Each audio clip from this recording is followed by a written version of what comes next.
дар мақбараи тарихии деҳаи Қаратоқ ки ба хотири сарбозони армияи сурх қумондони отреди таъиноти махсуси дивизияи 11 Василий Забронов сохта шудааст, ҷамъомади тантанавӣ баргузор гардид. Дар маросими ёдоварӣ сафири Федератсияи Русия дар Тоҷикистон Игор Семенович Лякин-Флоров, инчунин роҳбарони маркази илму фарҳанги Россотрудничества дар Тоҷикистон, ҳарбиёни базаи ҳарбии 201 Федератсияи Русия дар Тоҷикистон, собиқадорони ҷанг ва меҳнат, ҷанговарони интернационалисти шаҳри Турсунзода, кормандони ширкати Талко, сокинон ва хонандагони муассисаи таҳсилоти миёнаи умумии рақами 12 деҳаи Қаратоқ ширкат варзиданд. ҷамъомад аз садои сурудҳои миллии Тоҷикистон ва Русия оғоз гардид. Пас аз он меҳмонон ва иштирокчиёни чорабинӣ ба остонаи сутуни ёдбуд гулчамбар ва гулдастаҳо гузоштанд. Сафири Федератсияи Русия Игор Сергеевич Лякин-Флоров дар бораи саҳми бобаҳои Тоҷикистон дар ғалаба бар фашизм суханронӣ намуда қайд карданд ки тарбияи ватандӯстии насли наврас ба мисли эҳтиёт ва эҳтиром кардани таърихи хеш, ҳамчунин нигоҳ доштани ҷойи ёдгорӣ мақбараи аскарони армияи сурх ва қумондон Василий Забронов дар деҳаи Қаратоқ қобили қабул ва ибрат аст. Сафир ҳамаи шахсоне ки дар корҳои ободонӣ ва барқарорсозии ин мавзеи тарихӣ саҳм гузоштанд, миннатдории худро баён намуд. Российской военной базы,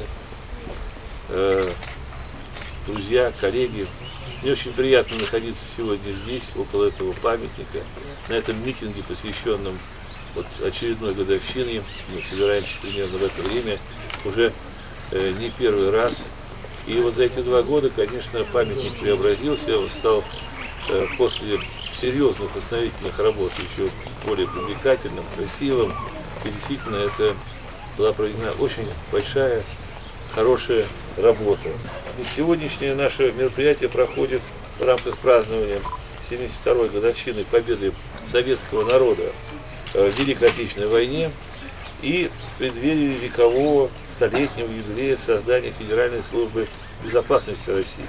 Поскольку, как вы знаете, основными инициаторами и организаторами работ по восстановлению этого памятника стали представители Федеральной службы безопасности России, в частности, которые работают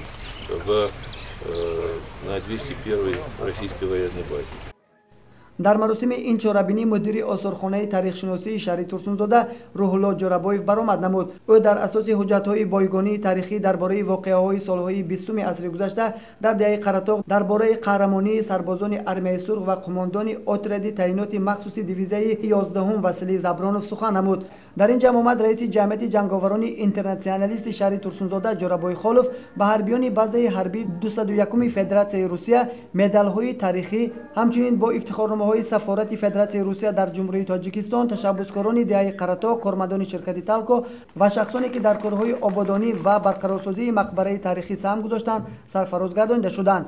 аз ҷониби корхонаи ширкати алюминии тоҷик ба хизматчиёни батальони таъмиру омодасозии базаи ҳарбии 201 Федератсияи Русия ки дар барқарорсозӣ ва рангубор намудани ёдгории танк 34 дар боғи ғалабаи шаҳри Турсунзода саҳм гузоштанд, ифтихорномаҳо тақдим карда шуд.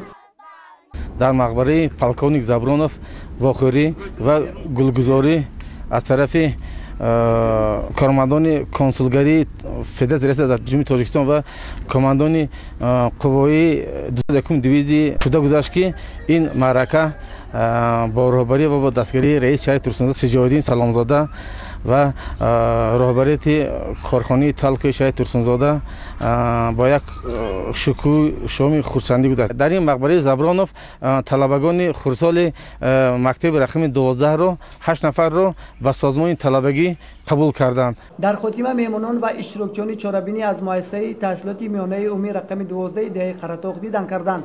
мактабачагон барои меҳмонон барномаеро дар мавзӯи ватандӯстӣ пешниҳод сохтанд. сипас меҳмононро бо нигораҳои осорхонаи мактаб, ҳуҷҷатҳои тарихӣ, мукофотҳои сарбозон, мактубҳои давраи ҷангии муаллимони собиқ ки дар фронт ҳалок шуданд шинос намуданд. бо ҳамин ин чорабинӣ дар деҳаи Қаратоқи бостонӣ ба анҷом расид. Собирҷон Саидов, Дилмурод Шарипов барои барномаи иттилоотии хабар.